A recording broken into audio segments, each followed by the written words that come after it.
Hey, what's up, everybody? My name is Brad, and welcome back to the channel. This is another episode of the Book Report, my weekly check-in where I come hang out with you guys and update you on what I've been reading, what books I picked up, all that kind of fun stuff. But I also want to hear from you, and I want to know what books you all have been reading this week as well. I don't know what week it is, but this is 2 weeks combined together, last week and then this week. So you get a 2-for-1 episode again. I feel like I've had a few of these recently. But last week, I don't remember if I had started this book in last time's video or not. If I had, I wasn't very far into it. This is the book I have finished reading since we last spoke, and that is King of Ashes by S.A. Cosby. This is the Spinebreakers book club pick for this quarter, so July, August, and September. So you still have time to pick this up and read it if you'd like to read along and join in the discussion of this book over on the Discord. So for me, this is my third S.A. Cosby book. I have read Razorblade Tears, All the Sinners Bleed, and this one. And out of the three, if I were to rank them, I think All the Sinners Bleed is my favorite, then Razorblade Tears, and then this one would be third. I did enjoy this book. I don't think it's his strongest book that I've read, but I did enjoy it. I feel like I've seen somewhere where Cosby said this is kind of like The Godfather was his inspiration for this one. For me, I felt like it was more kind of like Breaking Bad type of story. Because The Godfather, they're in the mob. They're all criminals from the very beginning. But in this, our main character, Roman, he's like this financial advisor. And then his brother kind of gets into some trouble, owes some debt to some criminals back in their hometown. And Roman kind of tries to help him out. So he goes from a good guy into kind of a bad guy, you could say, not trying to give too much away. So it felt like he was more of a Walter White type of character than a Don Corleone or anything like that. But yeah, that's kind of the plot of the story. Our main character, Roman, like I say, he's a financial advisor. He is called back to his hometown in Virginia because his dad ends up in a coma. And he kind of tries to help out his sister run the family business. They run a crematorium. And then his brother, like I said, has gotten into some debt, some pretty high debt with kind of the local gang, the BBB, I can't remember what they're called, the something Black Boys. I don't remember what the gang is called, but the BBB is their abbreviation is Tranquil and Torrance are they're brothers. They're kind of the head of this gang. And so Roman, with his financial background, he says he'll be able to get them their money back. And, they take advantage of that and say, not only do they want their money back, but they want it back with interest and so on. So he goes to kind of work for them, trying to get this debt paid off that his brother owes, so that, no more harm comes to his family as long as he can kind of help that. And I felt like, I don't know, there's no good guys in this book, I don't think. Kind of like with Breaking Bad, Walter White might have started out as a good guy. Roman might have started out as a good guy, but they all they're all great characters at the very least, leading into, not so good characters, which that's not a problem for me. That doesn't bother me to have a book where there's all bad characters. But it was kind of hard to root for anybody in this book, a little bit, for me at least. Especially once we find out certain things that happen later on in the book. There's also a mystery for Roman and his sister Nivea and his brother Dante. When they were young, like when Roman was like 13, 16 years old, somewhere like that, their mother disappeared. They don't know what happened to her. She just disappeared. Nobody ever found a body. Nobody ever heard from her again. And kind of the rumor in town, kind of what's turned into like a local legend, is that their father killed their mother and burned her up in the crematorium. That's kind of the local legend. And so we find out some different things that happen where no one is really painted in that good of a light. So it was kind of hard to root for anybody. At least it was for me, like I said. And I think my main issue I had with it was I felt like all this could have been wrapped up a lot quicker as far as them being in debt to this crime family. And kind of the excuse for why they don't end it sooner is that, if they take out the leaders of the crime family, then whoever steps in their place to take over, they'll just owe the debt to them instead. And I felt like that was kind of a weak explanation for why they didn't just try to take out the leaders of the crime family from like the very get-go. Because Roman, he does kind of have some more seedy connections. He lives in Atlanta, deals with like rappers, and he has security guards and people that maybe do some shady business. So he does have some connections to do some things like that. And I felt like the excuse of, well, someone else will just pick up that debt was kind of a weak excuse for not just kind of trying to cut the head off the snake, if you will. But overall, I did enjoy it. I kind of complained about it a little bit, but I did enjoy it. I do think it's the weakest of the three I've read from him, but I still would recommend checking out S.A. Cosby. I have really enjoyed his books so far. This one was still good. I'd probably give it somewhere in the 3 to 3.5 to 3.75 star range, between 3 and almost to 4 star range for this one. A little less than 4, but this was King of Ashes by S.A. Cosby. Like I said, I did enjoy it.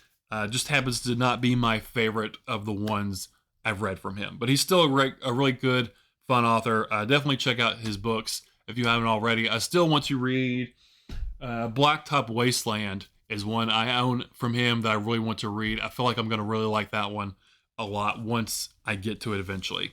So that's what I read. What am I currently reading now? So I wanted to read this one before summer was over, and you'll get that based on the title. This is The Summer That Melted Everything by Tiffany McDaniel. I picked this one up the other day, started. This is on the my book cart, the 25 books I wanted to read in 2025. It's one of those. I am 118 pages into it so far. And this one, the story is kind of weird. It's a little strange, but it takes place in a small town in Ohio, Breathitt, Ohio, in 1984, where supposedly the devil has come to town. And as he's come to town, he is in the form of this little boy, and him and our main character kind of have befriended each other, and kind of the story is gone on from there. I don't want to say too much about it because, like I said, I'm not far into it. The story is pretty good so far. Kind of weird, a little strange. Some kind of strange characters and stuff in the book. A little, not esoteric, but just kind of a little off kilter, I guess we could say. But Tiffany McDaniel's writing is awesome. I love her writing. The way she's able to string words together is just magical. Her book Betty is one of my favorite books of all time. If you haven't read that, I highly recommend you pick up Betty. It's a tearjerker. It'll break your heart, but it's got like some of the most beautiful prose you'll have ever read in any book. And even like this was her debut novel. I don't know, this might not be true, but I feel like she wrote Betty before this one, but this one was published first. That might not be correct, but this one was published first. This is her debut novel. And even the dedication in here the writing is better just for the dedication than some of the books I've read so far this year. And I just want to read it to you because I just love her kind of like poetic, lyrical prose. My dad, Glenn, is comet tail nights and what the screen door lizards sing. My mom, Betty, is a jazz song played by honeysuckle trumpets and honeysuckle vines. Dina, my sister, is water hose rain on green grass and butter mints at noon. Jennifer, my sister too, is dandelion stars in infinite firefly skies. All told, they are my summer. This book is for them. I don't know. I just love her writing. That's what I would say. Prose magic is what I would call it. But yeah, this one's interesting so far. The devil coming to town in the form of a little boy, and people are starting to kind of. He says he's the devil from the get-go. People didn't really believe him. He's just a runaway, or he was maybe kidnapped or whatever. But now people are starting to accuse him of things that he maybe did or didn't do, and they are starting to believe in the town that he is the devil. And this heat wave has come in since he's shown up. Hence the name, The Summer That Melted Everything. Everything's really hot. Maybe people are just going crazy from the heat. Maybe this little boy is actually the devil. I don't know. I'll have to keep reading and find out. The story's pretty good so far, but the writing, chef's kiss. I love her writing. This is The Summer That Melted Everything by Tiffany McDaniel. I wanted to knock this one out before the end of summer, and we're midway through August, heading into September. I wanted to get that one done and knocked out before it's starting to get too cool and stuff outside. Just in the mood for for that to be a summer read. So next up, I've got 2 new books. One was book mail. One was one I picked up at a store. We'll do the book mail one. I put up a short about this one probably last week or so. This book is called Opposite World by Elizabeth Ann Martins. This was some book mail sent to me by the publisher, Flame Tree Press. I came all the way from across the pond from London. It was a surprise. I didn't know it was coming. The tagline on here is "Where every dream is a battle cry." And from what I remember, the synopsis is our main character, she's kind of like in this sleep therapy program, and somehow like the computer system or whatever it is that's controlling that kind of hijacks her mind and starts kind of taking over her memories and things like that, it seems like. And it's really giving me kind of vibes of the movie Inception. If you've seen that, if I remember correctly, that dealt with dreams and being able to alter realities and stuff within dreams, and just kind of some strange kind of out there thoughts. This one has kind of the same vibes to it, I believe. This one comes out, does it say, comes out in November of this year. So if this sounds cool to you, maybe pre-order it, check it out. Some Inception vibes, like I said. This is Opposite World, right? Yeah, Opposite World by Elizabeth Ann Martins. Again, this is from Flame Tree Press. It'll be out later this year in November. So big thanks to Flame Tree for sending this one along my way. I always really appreciate anytime I get book mail from a publisher or an author or anything like that. It's always very much appreciated. And then this book I picked up. My wife and I went to, what is it called? Ollie's, I think it is. It's not a thrift store, but it's kind of like a more department store version of like a TJ Maxx or something. She was looking for some pots for some plants. They have a book section there. Usually there's nothing I'm interested in, but this one did catch my eye. I've seen this one and the first book in the series around, and this is The World We Make by N.K. Jemisin. The World We Make by N.K. Jemisin. This is book 2, actually, a duology. The first book is called The City We Became. And I think this is kind of like sci-fi speculative fiction. I really don't know what it's about. I think it's based in New York City. Yeah, it's based in New York City. And I think there is, I don't know if it's necessarily aliens, but I think there's some kind of invasion or something that's coming in book 1. Again, like I said, this is book 2, so I didn't really want to read the synopsis and spoil it for myself. But I've seen this floating around. It was only like $4 or $5 for this basically brand new hardcover, so I couldn't pass it up, even though it was a book 2. I'll eventually have to pick up book 1 and read it, and then get in this one if I like it. But I don't know. I feel like it's got, I really dig the cover symbol, but it's got like these tentacles on there. So maybe there's some kind of cosmic-ish sci-fi horror involved. I don't really know. And I hate sticker on the book. I ripped the sticker off, but of course it didn't come off all the way. Left the sticky residue behind. I hate stickers on books. Whoever's idea it was to start putting stickers on books, shame on you. Terrible decision on your part. But yeah, this is The World We Make by N.K. Jemisin. Some speculative fiction, sci-fi fiction. This is book 2 in the duology of The City We Become.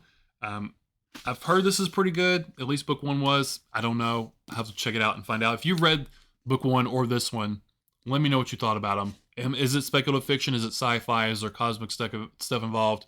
I don't really know too much about it, but it was so cheap I couldn't leave it behind. So those are my book pickups. And then, forgot. What am I currently reading? So I'm reading The Summer That Melted Everything. And then this week, my kids have gone back to school. So I've started getting back into audiobooks again, because I really only listen to them when I'm in the car by myself, and that doesn't really happen very often because I work from home, and usually anytime I go somewhere, it's my wife and kids are with me, so I don't really listen to audiobooks too often. But now I'm taking the kids back to school, so on the way back home, I'll be by myself. So I picked back up Two Towers by Tolkien.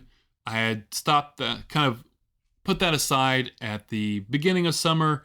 I think back then I was like 8-ish hours into it, and now I'm about right in the middle, about halfway through, 10 and a half hours or so into it so far. I'm excited to get back into some audiobooks. I don't know, fall, kind of when the weather's getting cooler, even though it's still like 100 degrees outside today. I don't know, like cooler weather for me is like audiobook vibes. I don't know why. That might be weird, but it is for me. So getting back into Two Towers, they have just defeated Sauron. I always get Sauron and Saruman confused. Saruman is the White Wizard, I think. I might be getting them backwards. They just the Treants just fought at Isengard, took over, and Merry and Pippin are telling their story to the rest of the party about what transpired since they were just now kind of have been found. I'm digging it, like I've said before. I'm listening to the versions that are narrated by Andy Serkis. He does a really excellent job with the narration. So after I get done with Two Towers, I'm going to go into Return of the King and finish up that whole trilogy this year. I listened to Fellowship earlier in the year. So excited to get back and do some audiobooks, have some time to do that. It's a slow and steady process for me. I only listen to maybe 20, 30 minutes a day. So slow, baby steps getting that done, but excited to get back into that one. And then what I was going to say before. So what do I want to read next? So I've got 2 books I want to read next. First one, I'm dying to get to it. So as soon as I get done with Summer That Melted Everything, I'm diving right into this one because I've been itching to read it. This is Dungeon Crawler Carl by Matt Dinniman. Yeah, Matt Dinniman. Just the more I see people talking about it, the more and more I'm like super pumped and excited to read this one. Everyone says it's awesome, super fast paced. And they read this first one, get addicted, and like they binge the whole series. I kind of hope that's what happens to me. I haven't read like a really good series. God, maybe since The Dark Tower was the last time I read like a true series and not just a trilogy or something like that. So I could use a good series to. Oh no, Dresden Files. I think I binged Dresden Files after Dark Tower. But either way, I could use a good series to dive and sink my teeth into. I'm just super pumped about this one. Again, I don't know too much about it other than there's like a post-apocalyptic event, and whoever's left alive has to kind of play this almost Hunger Games-ish kind of game where they're thrown in this dungeon. Our main character, Carl, he's got a cat named Princess Donut. It's lit RPG, which I don't really understand what that means, but I know there's like stats in the book that come into play. And really, other than that, I don't know what this book is about. But I'm super excited to get into it. I'm really looking forward to it. I'll be getting to this one really, really soon. This is Dungeon Crawler Carl by Matt Dinniman. Super pumped to get to that one. And then after that one, my next book I want to read, I want to get into some nonfiction. I bought some nonfiction books recently over the last couple months. This one is a memoir, and I want to read Educated by Tara Westover. I don't know, something about this is just calling to me for whatever reason. But this is about Tara and kind of a coming of age tale where when she was growing up as a kid, she had no education whatsoever. Didn't go to school, wasn't homeschooled, nothing like that.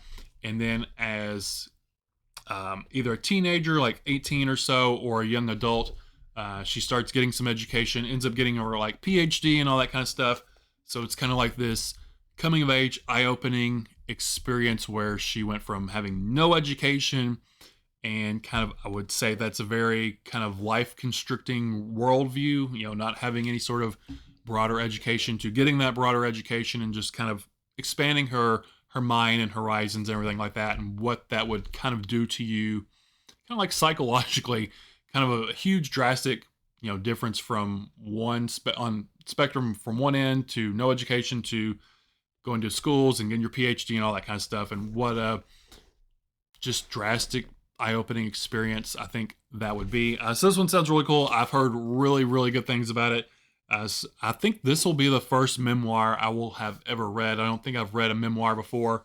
Hopefully I'll like it, and we'll maybe pick up some more memoirs after this. If you have read any memoirs that you would recommend, let me know, because I really don't know of any other ones off the top of my head other than this one.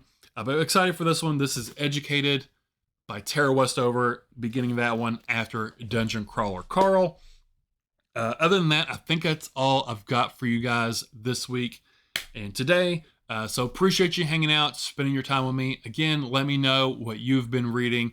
If you've read anything that I've talked about today, let me know what you thought about it down in the comments below. Also, if you are in the Spine Brokers Book Club, if you've read King of Ashes already or reading it now, let me know your thoughts about that. But like I said, that's all I've got for you guys today. So appreciate you hanging out, spending your time with me. Again, my name is Brad. and I'll talk to y'all later. Bye.